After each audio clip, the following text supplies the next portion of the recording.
In this video, I'm going to show you how to place the front brakes on this Nissan Frontier. Pads and rotors located right behind your front wheel. Let's get started. With the vehicle safely raised and supported, use a 21mm socket, remove all 6 lug nuts, and then pull the wheel off.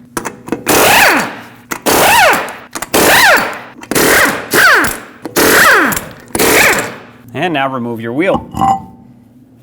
Remove the bleeder screw cap, and with a 10mm wrench or socket, we'll break this bleeder screw free. Once it's broken free, I'm going to install this hose on it, which is going to collect all of my brake fluid. If you don't have something like this, just have a collection pan underneath so you don't drip it all on the floor. At this point, I'm going to use a pry bar and go right in this opening of the caliper, pry this. This will push the pistons of the caliper back in. I like to do this because not only does it help me get that step done, but also it'll verify that both the slider pins and the pistons are not seized. The wheel might turn, that's normal.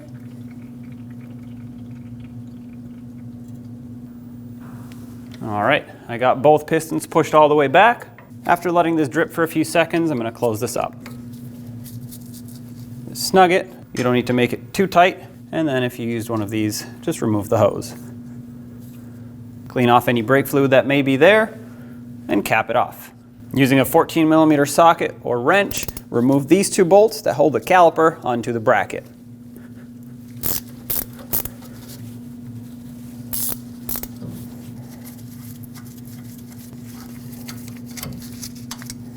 Take the caliper off, we'll flip it around and inspect it. What you don't want to see is brake fluid right around here.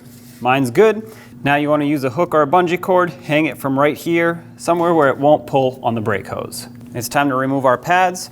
Usually these little springs are here on each end of the pads and they just help to push them apart off of the rotor. We'll install new ones when the time comes. With the old ones removed, you should be able to pull your pads out. It looks like mine are fairly stuck, so I will need a pry bar to punch them out of here. There's one. And the second. Now use a 19mm socket to remove these 2 bolts that hold the caliper bracket onto the knuckle.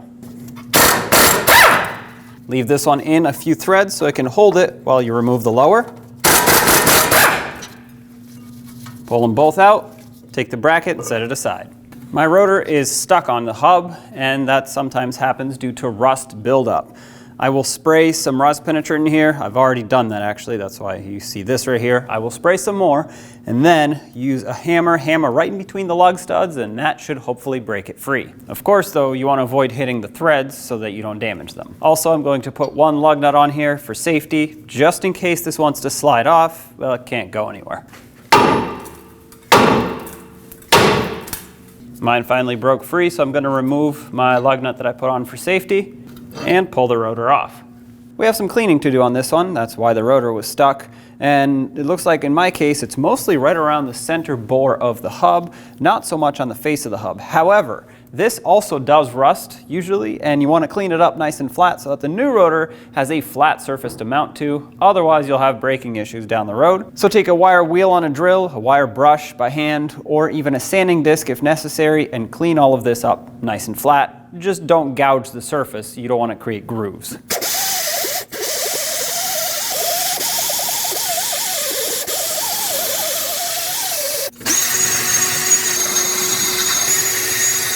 Now that this is nice and cleaned up, rinse it down with brake parts cleaner and have a collection bucket underneath to catch all the fluid. Once it's dried off, apply some anti-seize, that way it does not corrode in the future. You just want a thin layer, don't put it on too thick or it will squish and spray everywhere after the rotor goes on. I'm going to install this rotor backwards temporarily, and that's so that I can clean it. I want to degrease it with some brake parts cleaner. I have that collection bucket underneath still. Once that's dry, take it, flip it around, install it the right way, and clean off the outer braking surface.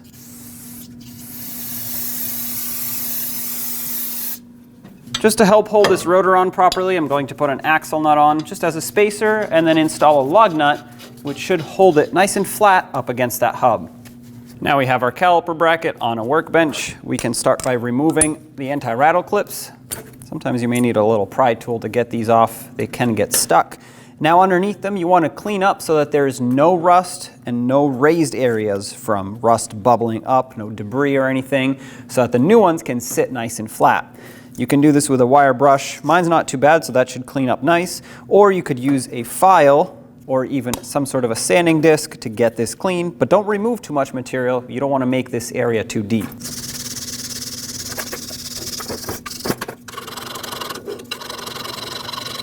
Once you have it cleaned off the best you can, rinse it down with some brake parts cleaner. And then apply a thin layer of brake grease or silicone paste, something that will prevent corrosion but also resist high temperatures.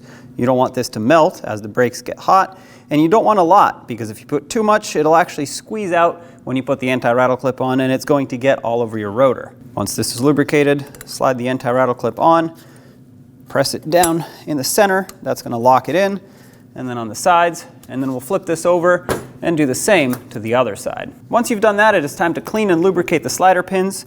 Remove them. This one is going to have a little rubber bushing or sleeve. You want to pay attention to where it comes out of. I like to do these one at a time for that reason.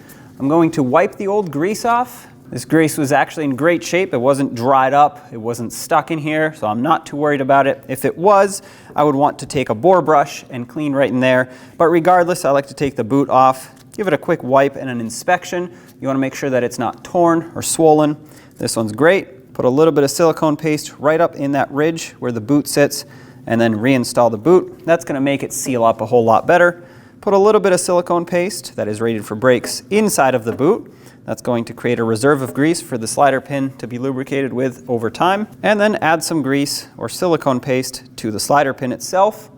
Once you've greased it all up, slide it in and make sure some grease gets right on top of that ridge. As you press it in, give it a couple twists, push it and squeeze the boot. That's going to release any excess air that's potentially pushing it out. Now you want to flip this over and do the same to the other side. Keep in mind, however, this side, although this is dirty and you can't see it, does not have a sleeve. It's just a solid pin. This one's a little bit caked up, so I'm going to use some brake parts cleaner to help me remove all of this, and then we'll do the same to this side. With all of that done, this is now ready to be installed back on the truck. Now take your caliper bracket, line it up with the knuckle, have the bolts ready, and line them up, start them in. Let's bottom these out.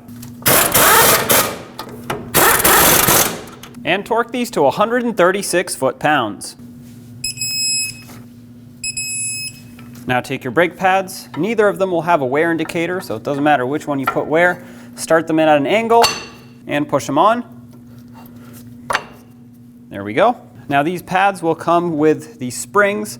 They have to install on the top and on the bottom. And careful, because this will push them off of the rotor. That's the point of the springs. You just have to make sure you hold them until the caliper goes on. And take your brake caliper, slide it over the pads, over the bracket. Start in the two little bolts that hold the caliper onto the slider pins.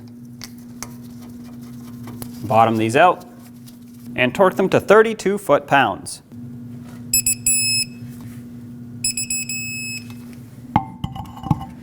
Reinstall your wheel. If your vehicle has those center caps, you'd want to put that on now, then the lug nuts. We'll install all 6 of these, bottom them out in a cross pattern, and then also in a cross pattern, we'll torque them to 98 foot-pounds.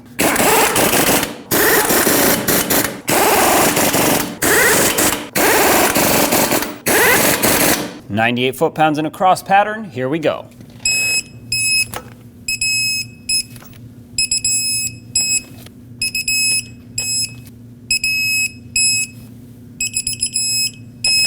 Double check them all.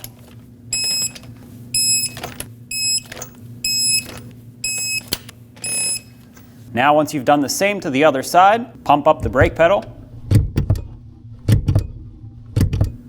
Top off the master cylinder.